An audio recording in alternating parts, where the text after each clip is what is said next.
Welcome to Yo. It's Jeff. I'm here with Frank and Mike, and this is the postgame for Louisville. The Irish, of course, just got trashed 33 to 20. Scored a garbage touchdown with a minute 40 left. Before we start, I had a rough week with the locks. Mike and I both lost the ND game, of course, and I lost the Colorado game. They won by 3. I needed them by 3.5. Mikey won the Bama game. So Mike 5-2 and 6-1 on ND games. You're 11-3. I'm 5-2 and 4-3 on ND games, 4-5. So let's just jump into it. Mike, we'll start with you. What's your initial reaction? To Notre Dame, Yes. we have a loser coach. Be, Go into detail a little bit. You're calling timeout on whatever it was, second and 13, third and 13, right before the half. You are calling. I just assumed Louisville called timeout, but you did the favor for them. Yeah, and then they missed the field goal, but I'm going back to the last show we did with when Frank joined, when he was making the argument that Freeman is a new coach. 100%, he is. He's learning on the job. But the comparison was to Saban, and Saban is a doctor. He's a legend. He knows what he needs with assistant coaches. Blah blah blah. I made the argument that this is post Ohio State, that the flaws with Ohio State were Pop Warner type flaws. Those Pop Warner type flaws were in abundance tonight. I agree. Abundance tonight. And Jeff Brom was the difference tonight. Frank, what do you think? Um, I, I'm not think, picking on Frank. I'm not picking on Frank. But Jeff Brom was the difference tonight. Marcus found another way to lose. I, well, ultimately it's his fault. I'm not going to disagree with that statement. And definitely Jeff Brom's a more seasoned coach. And he got a big win and doesn't have near the roster that Notre Dame has. So, look, in the second quarter, I was pissed, and by the end of the game, I was trying to be a little more analytical with this. So if you asked me at the beginning of the season, and I know we talked about this, we probably don't have it on tape. I realistically thought Notre Dame was a 9-3, 8-4 football team, and I, I was the only one who picked him to go 8-4. You guys were both 10-2. We do have that on tape. We do have it on tape. 10-2. I said 8-4. I said 10-2 with the 2 losses at home to Ohio State and USC. Okay, so I said 8. I thought I said 9-3, maybe whatever. But the reality is that I, like a lot of people, got caught up in the hyperbole here with the first 4 weeks of the season, Yep. and the last 3 weeks is a little bit more accurate portrayal of where this team's at. So, you know, there's 100 reasons that all convened on how this game came to pass tonight and played out the way it did. But here's where we're at. You're a 5-2 football team. You're staring at 8-4 to be realistic about it.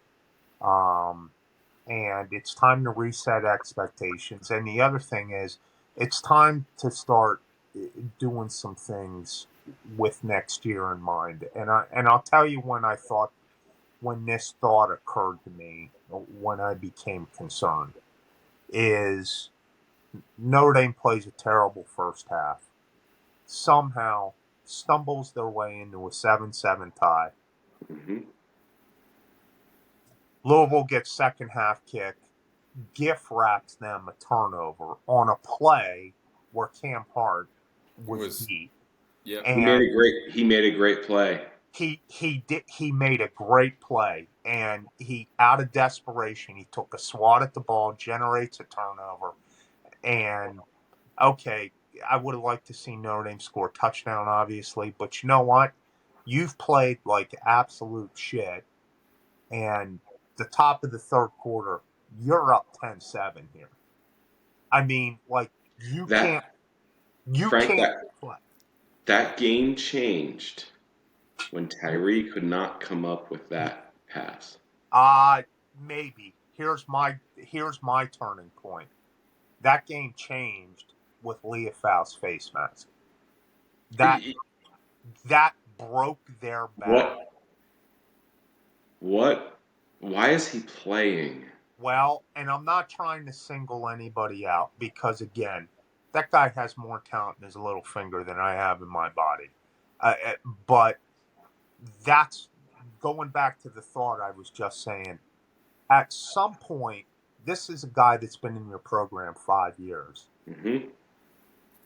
You have to hold people accountable now. And if they're not going to execute at critical junctures, they need to come off the field. And what He I found ironic about that was that he did not hesitate to do that with Corral, Coogan, Spindler, and even later in the game, he pulled Fisher and put Tosh Baker in. And obviously, I'm not trying to lay this whole game on Maris Leofau. I'm it's just, not. I'm just saying, at that point in time, you have played a terrible football game against an inferior opponent. You're somehow get yourself up 10-7, then fall behind again, but you're in that game. You get a critical stop, and 3rd and 15, you let them off the hook with another just breakdown in fundamentals and execution by a senior. And that broke their will. I mean, it's to whatever extent the tank was low emotionally and they're banged up. And like I said, there's 100 other reasons here we can delve into. I thought that play really just put the nail in the coffin for him. And I think it showed with I think it showed with Marcus on the ensuing drive. Notre Dame goes for it in 4th 11 from their 30. And I'm like, It, Marcus, what are you doing? Horrible. that was a mindless call. That was a Horrible. mindless call. Was it a mindless call? Yeah. Or did he really say, you know what? I don't have faith that my defense is going to get another stop and get me 2 more possessions to get me back. Your defense has carried you this season. It has carried you this season, especially the last. Even tonight, they played well enough to win. The The second half offense, was a different story, The Mike. They could not get offense, off the the field in the second half. no, the offense lets them down over and over and over again. the last 3 weeks it has. How many 3rd and 1s? How many do you not convert? Well, so you go into another thing here, and this is what when we reset expectations for the remainder of the season, the the playbook's in on Notre Dame right now, and Yes. Louisville made this pretty apparent tonight. Duke made it apparent. Yeah, Notre Dame's passing game is non-existent. They do not have receivers that can get up. Tobias Merriweather put Are, it. I thought Omar Jenkins was out there. I didn't know who Jordan Faison was. I thought it was Omar Jenkins. He's a But you lacrosse know player. what? The kid made plays. he Put did someone out there that makes plays. he's Then he the only one. disappeared. Because at one point in the second quarter, I was clamoring, look, if we're going to do this, let's just run one back and put 4 tight ends in the game I was and split telling them Jeff. out wide and take linebackers and safeties out of the box to have to go out and contend with these guys. They're not going to beat you over the top, but at least let's stretch the field horizontally because our receivers aren't doing it. Right. And that's going to be the playbook the rest of the year. And you're 6 games in now. I don't think that's going to change. No, And you know who you are now. This is who they are. Real quick, Arizona just scored. They're up 17-0 on USC. And one thing I want to say, with the this is the backup first. quarterback, right? This Deloria, is the is he yeah. playing? This is the first time in Louisville's history where they have, in consecutive years, beat a top 10 opponent. And obviously, Notre Dame tonight. Last year was Sam Hartman in Wake Forest. Here's a question. When's the last time a Jeff Brom team had more yards rushing than passing? It wasn't That even. that's the bigger insult to this whole thing. What is going on with the offensive line and specifically Blake Fisher had a rough game. That face mask was hard. They all had a rough game. Joe Alt, Joe Alt had everybody a rough did. game. I mean, what's going on? Everybody did. They're and regressing. it's 2 weeks in a row. Right. They got problems. They got problems with communication. They're having problems with stunts, and the other thing is, here's what I don't understand. If you you can't throw the ball, you have wide receivers that cannot get open, and they're in single man coverage because every team's coming out and putting 8 guys in the box and daring Notre Dame to throw it, and guys can't get open. And you know what? Frank, here's the damning thing of that. Here's the damning thing. And Jeff and I were texting all night. They can still run, and they outthink themselves. Here's my point. You need to dumb it down, and you need to No, you just don't go need to dumb straight it ahead down. with people. Coaches. This I've always said this. Coaches, in general, with very few exceptions, are not smart. They're not smart. They get cute. They're not smart people, and they sit there and automatically, ooh, I have 7 in the box. I can't run. I got to throw. Well, you don't have a receiver to throw. Last year we saw it. We don't have a quarterback. We didn't even know about our receivers because of the quarterback. But you know what we do have? We have 5 guys up front that will maul you, and you have Audric Estime, and then 4 other guys that can run. So yeah, you're going to punt a bunch of times in the first half, and in the second half, you're never going to punt. Just hand it off. You can't throw the football. You can't do it. You don't have You receivers. can't, and it's not Sam Hartman's fault. You can't throw the football. It's not all. He threw 3 interceptions tonight. The first one, you know what? I'm going to argue the first one, he threw it up. He made the right read. Rico Flores is a freshman. Has to go. He has to go get it, and he didn't. That corner had great position, though. And he did. Sideline. It was yeah, beautifully played. Contrast that play with the near interception that Benjamin Morris had later in the second quarter, where Louisville's receiver went up and played defensive back and did everything he could to ensure that ball wasn't caught. It was an identical play, 2 different outcomes. But Flores is your guy right now because outside of Mitchell Evans, there's nobody else on the outside. No one. There's no one. Guys, real quick. One. Jason Thomas isn't 100%. Tobias Merriweather is... Sit him. You need to sit him and put a tackle in his place. So hang on, listen. I want to touch on ROC Parker. Number one, just to get it's still early, but I just want to get your thoughts. But I also specifically want to go into that sequence there when there was about 4 minutes left in the first half, and it was 3rd and 1. Fisher went off sides. They had a 3rd down play. It was a turd. Then there was the offsides on the punt, giving Notre Dame the other a first down and to extend the drive. Then they have 3rd and 1 again, and that's when they ran whatever that was, where the fumble. I think they were going inside to Tyree, and there was a fumble. And I was like, my God, we just had 2 3rd and 1s in a row. You sneak it twice if you have to. Yes, and the you other go thing, under center and sneak it. And the other twice thing, if you have to. Why is Estime not in the game? Even if you're not going to give him the ball, use him as a decoy. You don't have Estime in the game. I don't think he's 100%. I agree. I thought it was before that hit in the 3rd quarter. I agree. Frank, it doesn't matter. But put him in. Go Wildcat with Jabron Payne. Here's another thing today.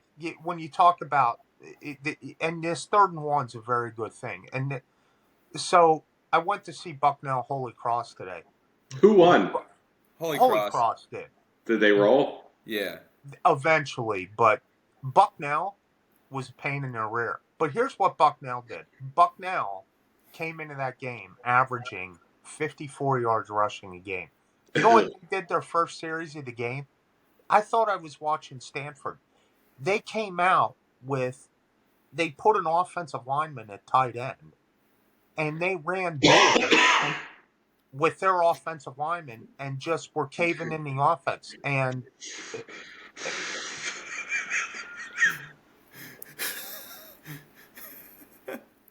dude, if we don't have wide receivers, let's just do Stanford. Let's put 6 offensive linemen in the game, and let's bully ball this. Frank, That's this is where we're what at. I was texting Jeff. I was like, yo, if Tobias Merriweather and Jaden Thomas are just, they're non existent. Take them Thomas out. is hurt.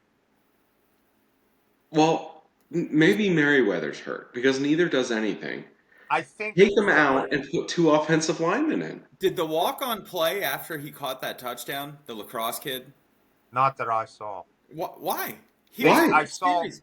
I don't He know. came in for one series and caught 2 passes, one for a touchdown. And then Greathouse. The first time I saw him was in the third quarter. Me too. I saw him. Yep. So the rotation was a little bit goofy. You know what, dude? We could be on all night. They got problems everywhere right now, and it's more than playing 6 games in a row in a cumulative effect. They have problems. You know what? They don't have problems on defense. They're solid. That second half they could not get off the field. Jeff, you're asking them to ring the bell how many times? I get it. I get where you're coming from. The second half, though, you needed some stops, and you didn't get them. How many stops do you need from them? You're playing Apparently like 8 Louisville. more. You take the lead 10. You take the lead 10-7 in the third quarter, and you turn around, and the defense gives it up. Right. Back-to-back drives. Frank, they gave you the field goal to go up to 10-7. You know what I mean? Like, it's not the defense. And trust me, I have ridiculed the defense, their defensive ends, scoring before halves. Tonight, it's again like Duke. They missed a field goal. They gave it up. But the coaching put them in that position tonight. I know, but because of that timeout. That timeout was I was like, oh, Louisville called timeout as they should. And then I'm looking at the TV. I'm like, wait a minute. Yeah, it was 3rd and 11 then. I was like, what are we doing? Louisville has 3 timeouts and Notre Dame has 1. It might even have been more than that. Notre Dame called timeout? Why? Yeah, that was bad. It's Pop Warner. They're dumb. 13. Coaches are dumb. And he had just gotten sacked. It was off a sack. He just got sacked and you call timeout. And your offense had done nothing. Had done nothing. You're not converting that. Right. You're not converting that. Just run a screen pass, right, Frank? Oh, yeah. Absolutely. It would have worked. Here's the good thing. This is what we're going to see the back end of the season. No, here's the bad thing, Frank. They're not going to beat USC. No. They're not beating Clemson down there. And you're not going to beat Clemson. Right. But here's the bad thing, Frank. This is what you get. He ain't changing. This is what you get. Oh, I think he will. No, he won't. No, he won't. Coaches are dumb. I haven't thrown in the towel on Freeman. I'm throwing it in officially for everyone to see now. I did it last year. Yeah, I know you did. You texted me after Stanford. He teased me early this year. He even teased me with Ohio State, even though you played the last 2 critical downs of the game with 10 men on the field. That happened. And I'm going back. I'm trying to give him the benefit of the doubt. This was the 7th straight game they have played with no off week, and they're out of gas. Yeah, they did look gassed. I mean, kudos to Louisville. I'm not going to hate on Louisville, and they made Louisville beat their ass. Yeah, they made me eat my words from our video earlier this morning, and Jake Plummer too. Although he did nothing. Jeff, he did nothing tonight. But he didn't make any huge critical errors. Yeah. Jake Plummer was a better quarterback. Jake Plummer would have beat them 50-10. They Yeah. ran the football, and we Listen, didn't. I was just going to say Louisville 185 yards rushing, Notre Dame 44. Um, Notre Dame had 254 passing, Louisville 145. Total yards was 330 Louisville and 298 Notre Dame. But to read that stat, 185 to 44 on the rushing line is insane. And Louisville had 40 rushing attempts, averaged 4.6 yards a carry. Yeah. ND had 28, averaging 1.6. Our run fits were terrible The tonight. tape, the tape is out. Yeah. After Ohio State, they broke out the two back. Let's run. Duke stifled that and Duke figured out they don't have receivers, Yeah, I can't throw. can't throw, and we muscled our way through that. Louisville Jeff Brom, stopped man. everything. Kudos to them. They made me eat my Yeah, words. Kudos. I said on our pregame the difference here is Jeff Brom, and it was every step of the way. It was Jeff Brom tonight. They And did here's the thing: nothing. Braun didn't even have to get cute tonight with stuff. No, they owned both lines. Yes, For a Jeff Brom team, this was a very vanilla but well executed game plan. they played well. They did play well. Yeah, they did. They earned And it. Good for them. I mean, I'll root for them the rest of the way. They're a good football team. Yeah. they're okay. I don't I'm know not- what their ceiling is. I They're don't know better what their than what ceiling I is, but thought. they're a good football team, Frank. They're a good football team. They're well coached, and they can hurt you. But honestly, and I'm not taking anything away from Louisville. To me, tonight was more about how shitty Notre Dame played, and Louisville just had to sit there, and their credo was do no harm, and Yeah, but Louisville took they it were to going to Notre be the Dame. recipient of all this good fortune, and Louisville that's how pounded it Notre played Dame. out. Louisville Duke is pounded. a better football team than Louisville. I, Duke's I, a better football team than Louisville. They have a better quarterback if he's They healthy. do have a better quarterback. They have a better defense. It didn't show tonight. They have a better defense. Louisville loaded up tonight. Duke did not. Did not. Louisville physically pounded Notre Dame. Yeah.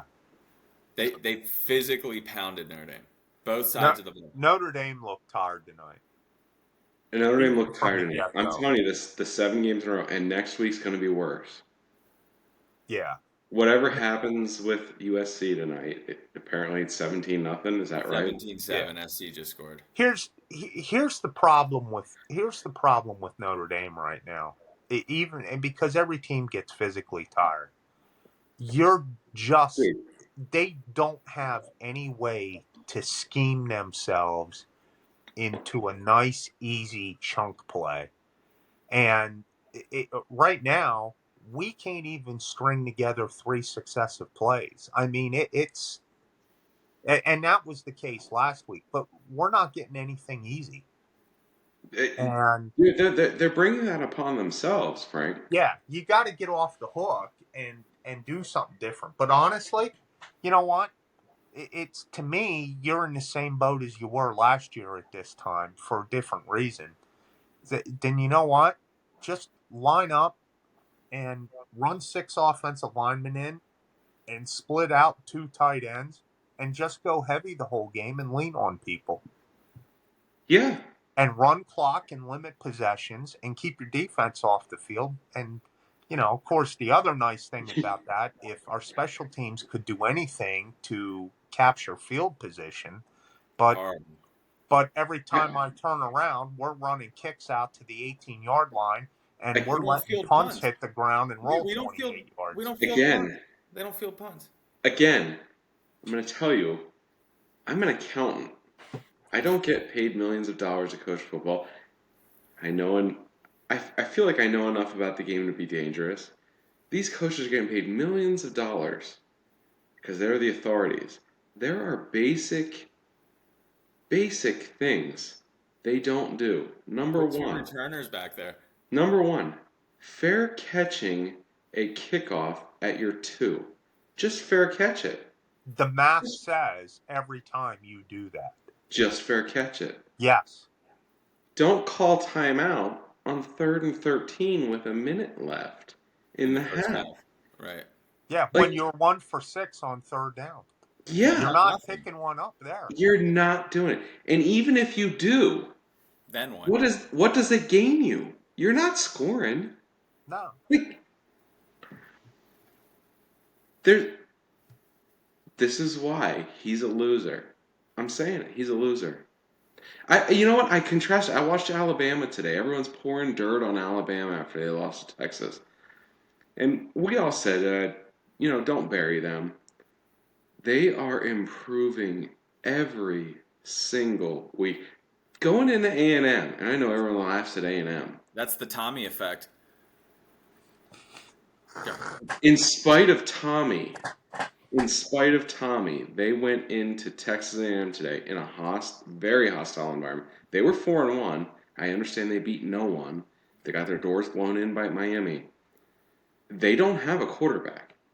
Like, he's making chicken salad out of chicken poop of a sophomore quarterback who can only throw a 50-yard bomb. He can't throw anything else.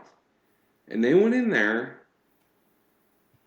and outcoached them and won. They didn't out-talent them. Their offensive line struggles. Yeah. They can't run, and they have a marginal quarterback, and they won. And it wasn't in doubt. It felt like it wasn't. No. You knew Bama was going to win. There's a massive difference there. It's massive difference. I have a question for you guys. But Mike, the one thing you're touching on there is just if you're doing that to compare it to Notre Dame's current coaching situation, the immense gap in coaching experience is what stands out to me when you make that comparison. You said that before, but there are basic things just tonight that you should know. It's high school. You don't call timeout before the half when you're 1 for 6 on 3rd down and you're facing a 3rd and 11. 3rd and 13. I know, but 3rd and 13. You see that stupidity in the NFL on Sunday. I mean, look at the LA Chargers. Frank, it's still stupidity.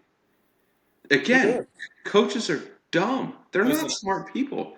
I have a question. Smart people. They're glorified fucking gym teachers. All right, listen. I have a question for you.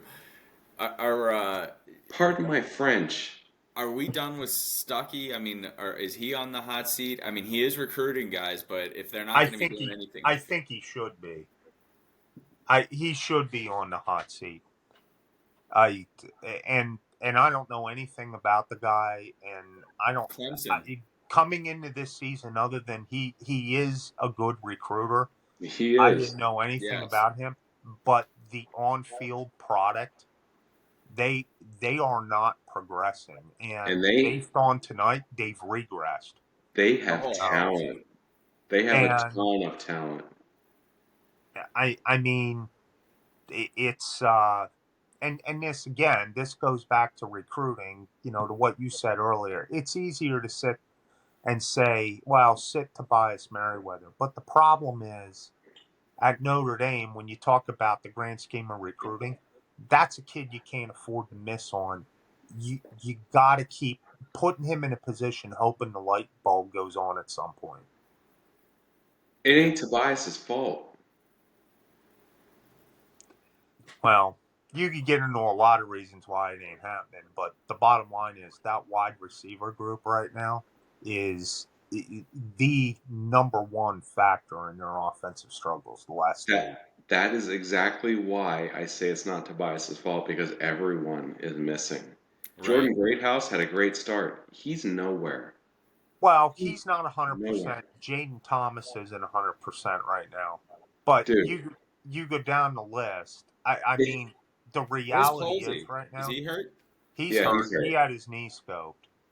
And He was and hurt before he got hurt, though. He and didn't. let's He be was not a let's be player. honest. He hadn't done anything since Navy. He's only had 3 catches all year, and that was against Navy. So I mean, but again, that's another guy that you were counting on that they just Big haven't recruit. gotten any production out of. And at this point, the big loss in all this is Matt Salerno, because at the very least, that guy is fearless fielding punts, and just count up the yards we've lost in Yeah. Tonight, in Tonight possession was exchanges with huge. punts hitting the ground. And tonight was a Salerno, big number. and go back to 2020 when I think he was catching punts on the 2020 team. He mitigates a lot of that. And it was underappreciated because you think, let's get somebody back there that could do something with the football after they catch it. But this is a case where it's addition by subtraction. Just field the punt and don't let the ball hit the ground and roll. And that's a big win. Yeah. And they miss him. And I mean, that kid was serviceable in the passing game. put 2 guys back. Here, You're not returning anything anyway. And we're not blocking anything this year. That Right. magic's gone. That wasn't going to replicate itself after last year. Let's just say field well, position. it was absurd last year. It was Yeah, absurd. it was. So It was crazy. Where is that guy? Indianapolis Colts. he's I with think. the Colts. Yeah. What are they doing? I don't Not know. blocking kicks. You don't I block don't kicks in know. the NFL. I'm too busy watching our special teams. You know. Here's the rub. Here's the rub. 12's in the game tonight. Yeah. Every time, and they run off tackle. Success. He looked like Ricky at Success. times. He did. Success. And he's north-south. Why do we stop?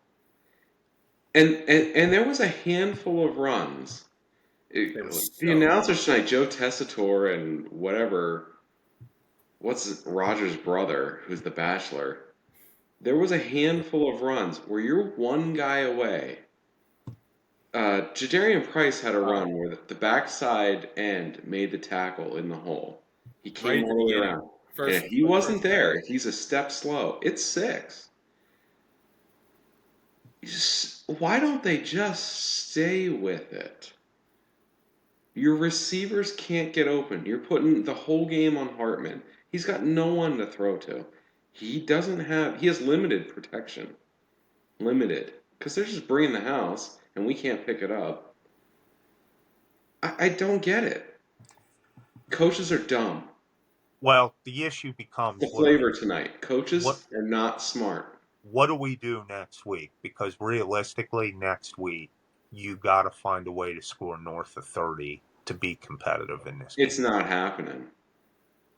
They're dumb. And it should, because Their defense sucks. USC is one of the worst defenses they'll play all year. Yep. They're not outscoring them. So It'll be 52-22, 52-28. and that's the disappointing thing about tonight. It's not that, oh, this is one game, the tank was empty, they ran into a buzzsaw.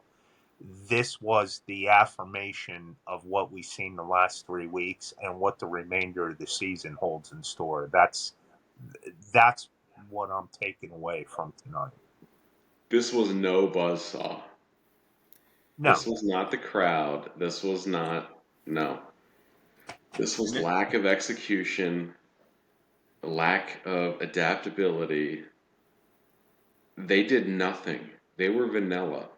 This is a monumental loss for Freeman, I think, too, just because USC and Clemson still loom. This is one that you had to have. And, I mean, with Hartman there and the expectations, and you're staring at best 8-4. It's not Hartman. I know. It's not Hartman's fault. I'm just saying. I'm bringing up, the tone that was set coming into this year in 8-4. Even though I predicted, I said I wanted to be wrong, and it's very disappointing. So, yeah, definitely some red flags coaching wise to be raised. They are doing some real questionable things that. That 4th down at the end. the fourth and Handing 11. him 3 points immediately, 3 points, and running You punt that ball and play defense. Yeah, Every day of the week, you punt that yeah, football and play That I defense. I didn't understand that, except that I think that was an emotional decision, and it's 4th and 11 though. he was trying anything he could do for shock therapy, Not there. and it didn't work because the defense came out. Braun plays it conservative. They kick a field goal, so there's what now 6 minutes left, seven Right. maybe, Yep. and it's 27-13. You get the ball back, and what do? The first play we throw a pick. Yeah. I mean and at that point, I'm like, dude, let's just run this clock out and get the hell out of Dodge because the issue's decided now. I mean, Right. it's I mean, it's just their heart wasn't in it, and I keep going back the face mask call on Leah foul, and I don't even know if you watch the replay that it was 100% his fault. It's just it's I don't know what it is about that guy, but it just seems like there is so much misplaced faith in him, and the good is outweighed by the bad. It just does. Frank, They run right at him, it and was 100% a face mask.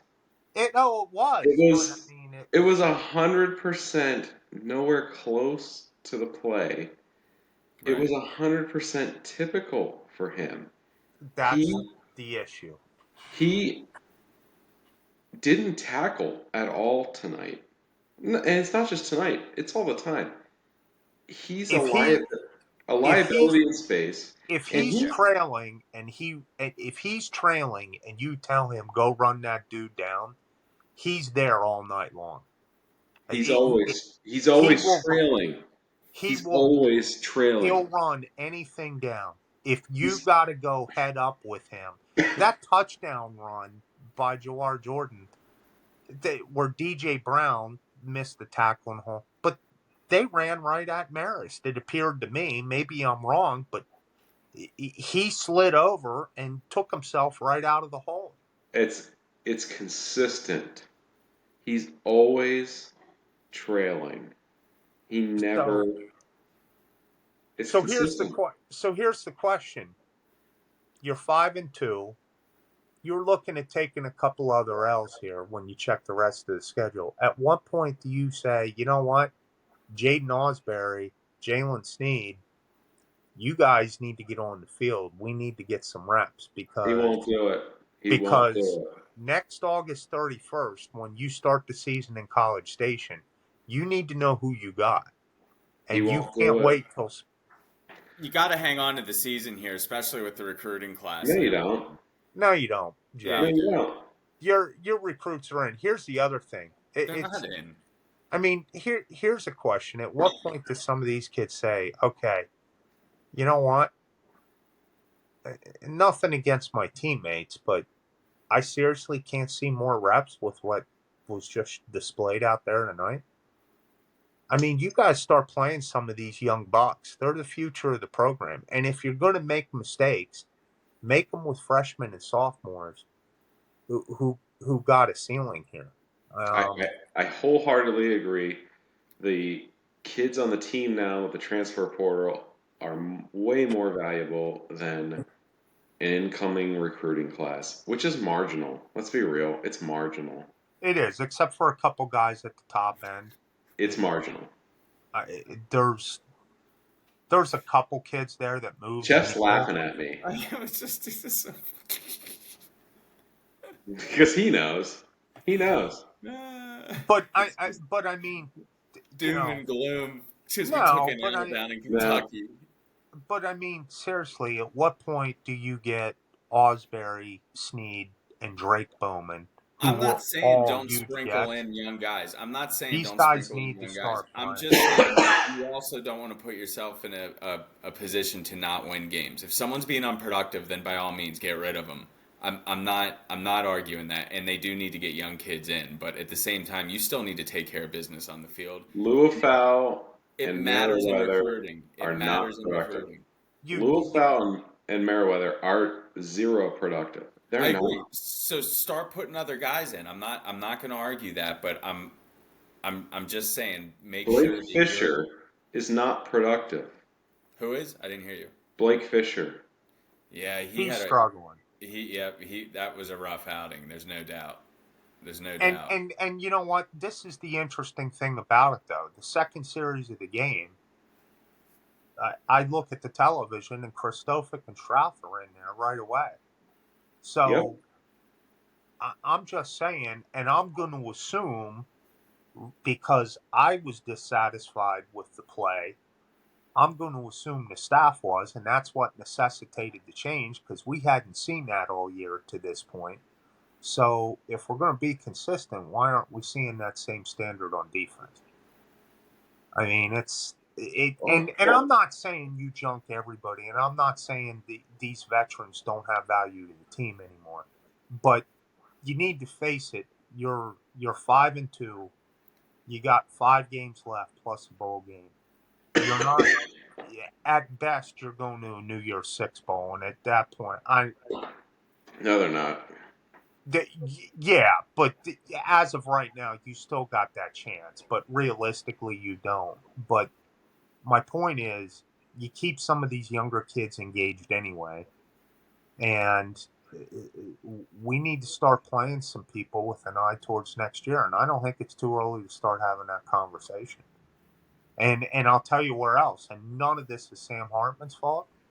But what are you doing for a quarterback next year? Yep. I've been saying that for since Jack Cohn said he was coming. So, and I'm by no means laying this at Sam Hartman's feet at all. But at some point, you come up with a game plan where you get a package that you're getting Angeli in the field. And honestly, Minchie. Minchie, because I don't know why you're worried about a red shirt with him. Because you know what, the only He's red shirt you're transferring. preserving is for the next school he transfers to. Yep. Right. So play the kid now and see what you got, and because we got the quarterback question going into next year. I mean, this season's not done. There's a lot to play for, but the college football playoff is off the table. So that all-in approach with what you started the season with has changed. You need to make a concerted effort to get some more PT for guys and develop some of this roster with an eye towards next year. And that doesn't mean you lose games or tank. Notre Dame's got plenty of talent to do it, but you start getting some of these guys in with an eye towards next year. I don't think you worry about red shirts anymore. With the exception of offensive linemen, I just don't. That's not how the game's played anymore.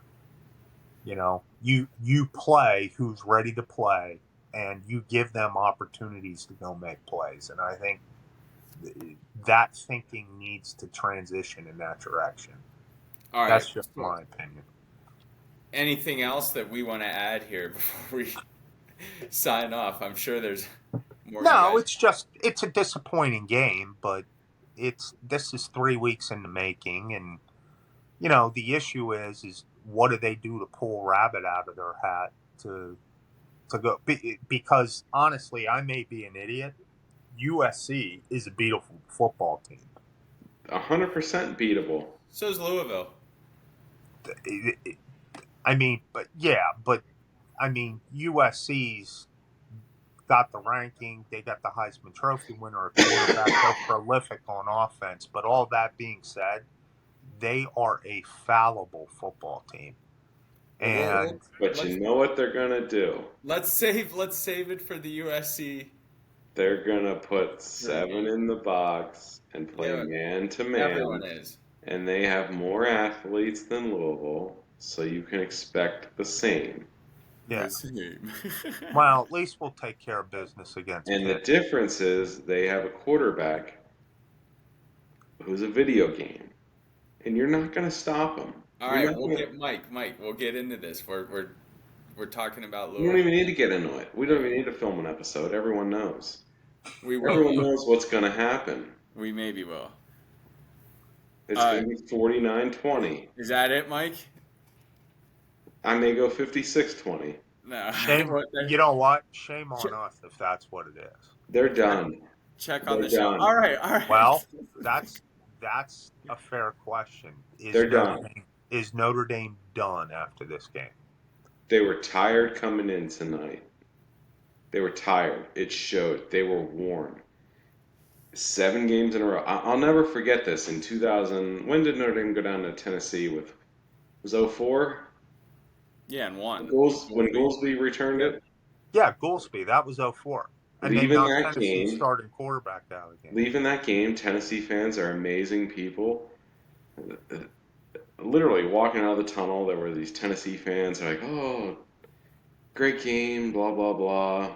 Like that was our 7th game in a row. We were tired, but you guys played a great game. And I was like, "Whatever, dude. Like whatever. We just beat your ass." But then I was like, "You know what? 7 games in a row is a long haul, and we're going 8 in Ohio State, Duke, NC State, or Louisville, formidable opponents, and now you're throwing USC in it. They're out of gas. They are out of gas. They're out of gas. And so am I.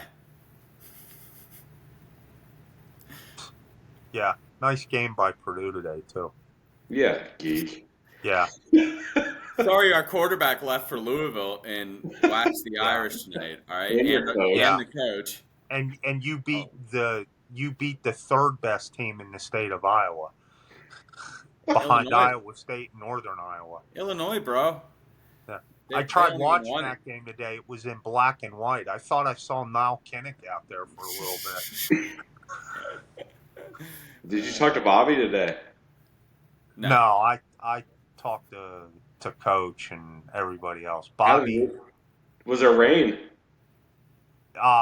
Right up until kickoff, and then the skies cleared. Everything was good. Bobby was not happy today. How did Ruth hold up? Good. We were solid. It was a good time. Okay. All right.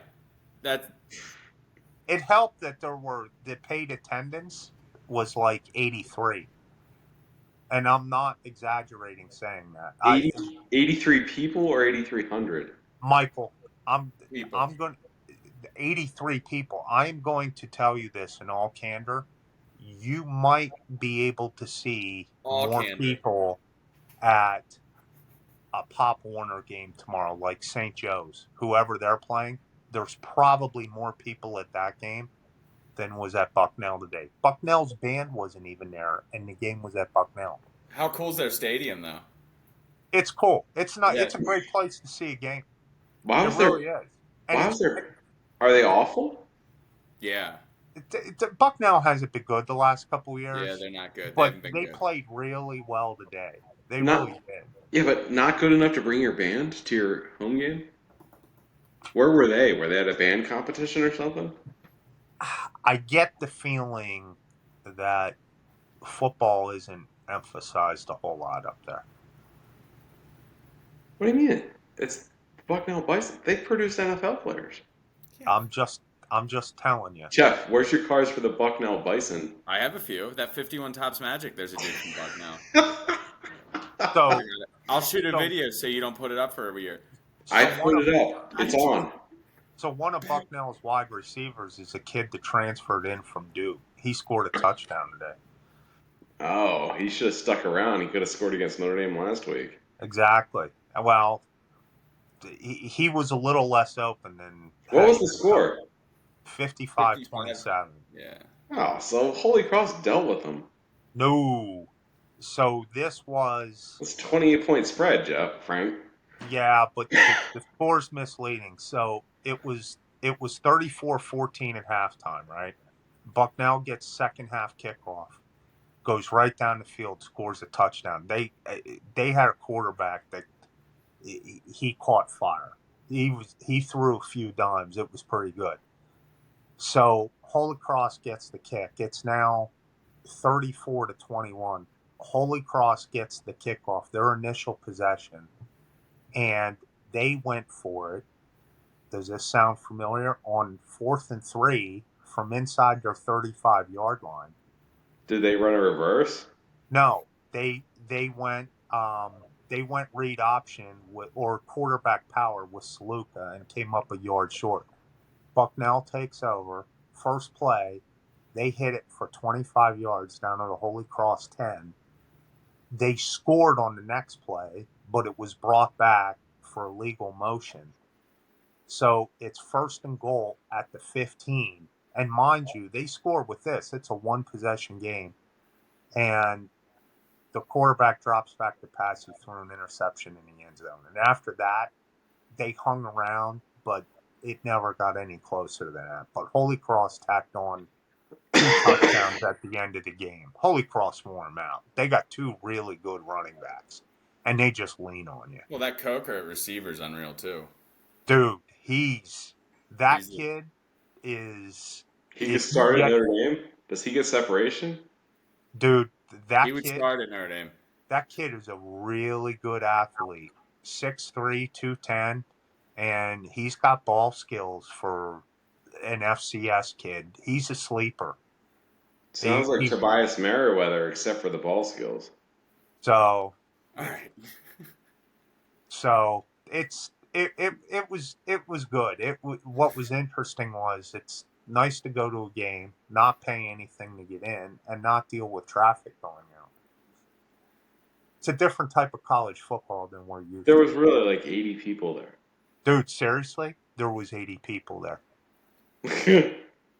Aside from team staff, cheerleaders, all that, and people in the press box, there were 80 people in the stands. And Holy Cross had more fans there than Bucknell did. And that's really not an exaggeration. That's all from pretty the accurate. region. Yeah, everybody came down from Mount Carmel. Yeah. So, interesting game. Nice stadium. It was a great day of football. And Holy Cross is good. I mean, they're not as stout defensively as they were the last couple of years, but they're pretty dynamic. And that Sluka kid can run. He's a gazelle. We're previewing Holy Cross now. Well, I want to talk about somebody that actually moves the ball. Jeff, that's what we've been reduced to. Yeah. This is we're gonna call this what are they, the Crusaders or some shit? HC. Yeah. So here's what Holy Cross did in the fourth quarter today. They just went unbalanced line and went jumbo and just started running the football to grind the clock out and finished with 3:16 on the ground. There it is, done. Your defense was a little weak. We're just going to manage the possessions. Game over. It's weird how that works. It's pretty simple game when you reduce it to its basic elements. You know what's damning?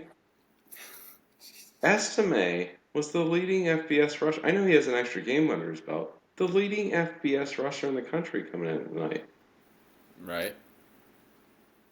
You know, he's not on the field. He's not part of the third one package. It's interesting to me, and again, I wonder if he's 100% because his usage the last couple weeks has been.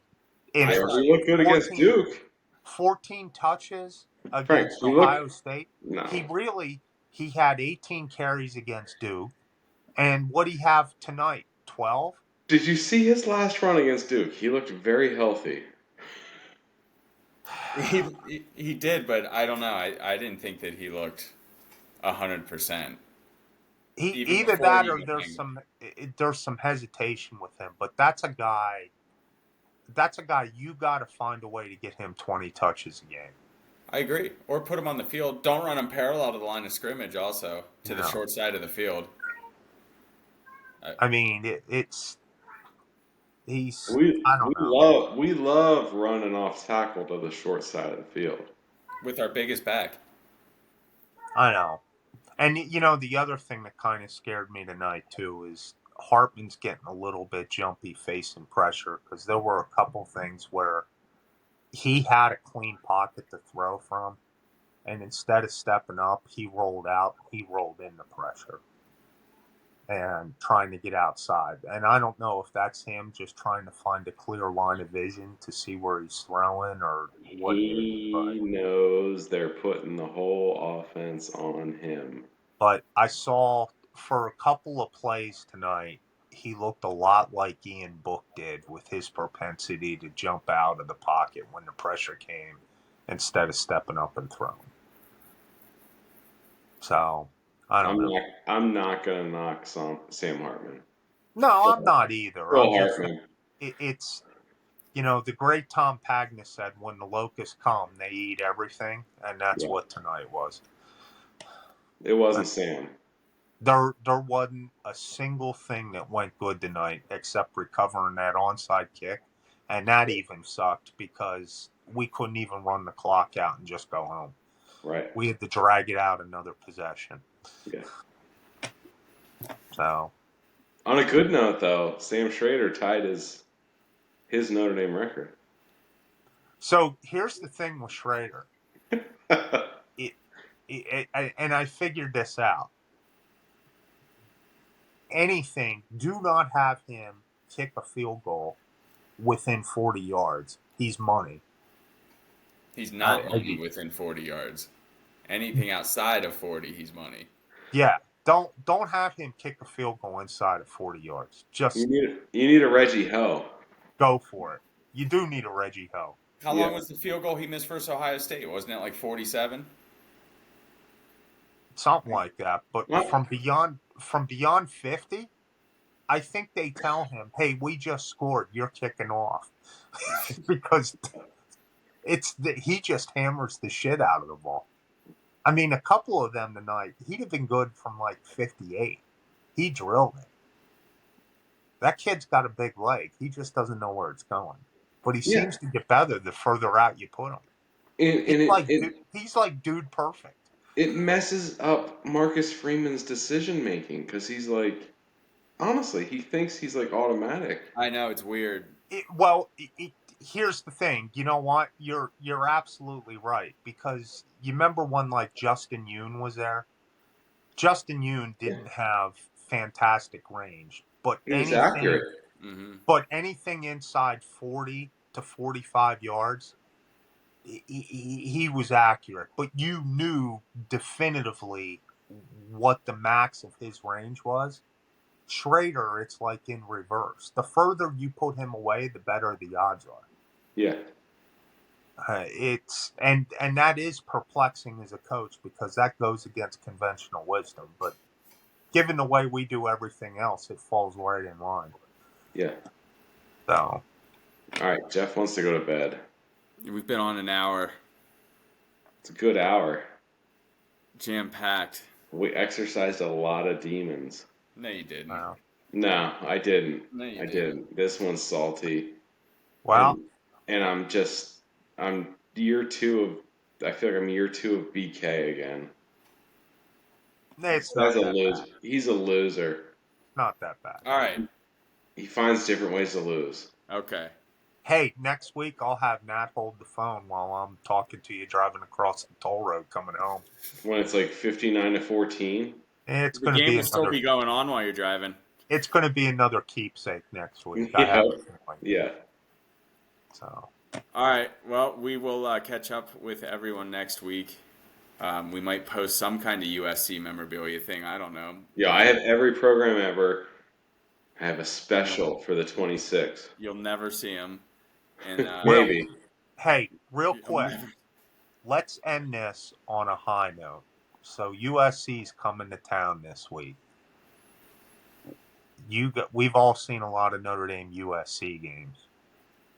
What is your greatest single play from a USC Notre Dame game? 95 in person? Tatum. No, just that you've seen. You should already know mine. 95 Kenyon Tatum when he caused the fumble at the 1 yard. It's 88 Tony Rice 64 yards. No. Mine was 89 Anthony Johnson 4th and 1 for 35 yards in the lead against USC. You and I we were at We sat We together. we sat in that end zone. He Yeah. came at us in snow, and they ran that slant short side, and he housed it, and they Yes. wanted no part of him. Now on 4th and 1, we bring a slot receiver through the middle and fumble it and get Yeah, stuff and versus we run a Louisville. counter play underneath. Versus Yeah. Louisville. Yeah, Versus, Yeah, My keep house in mind, was keep in mind, in '89, USC had Junior Seau Jason Dude. Sehorn, too. and Jason Sehorn.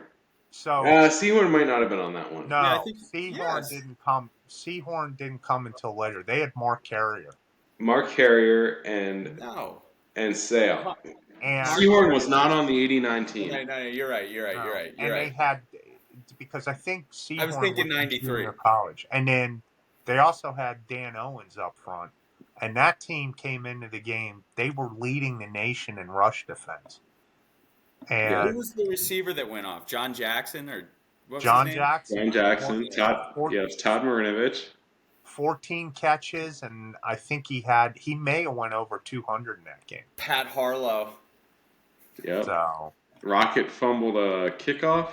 twice. The opening kickoff twice. Two Yeah. of them. It didn't Yep. matter. Frank's out. All right. No, I'm here. I'm just All getting right. low battery. Okay. All All right. right. We're done. All right, man. Have a good Give night. us the exit, Jeff.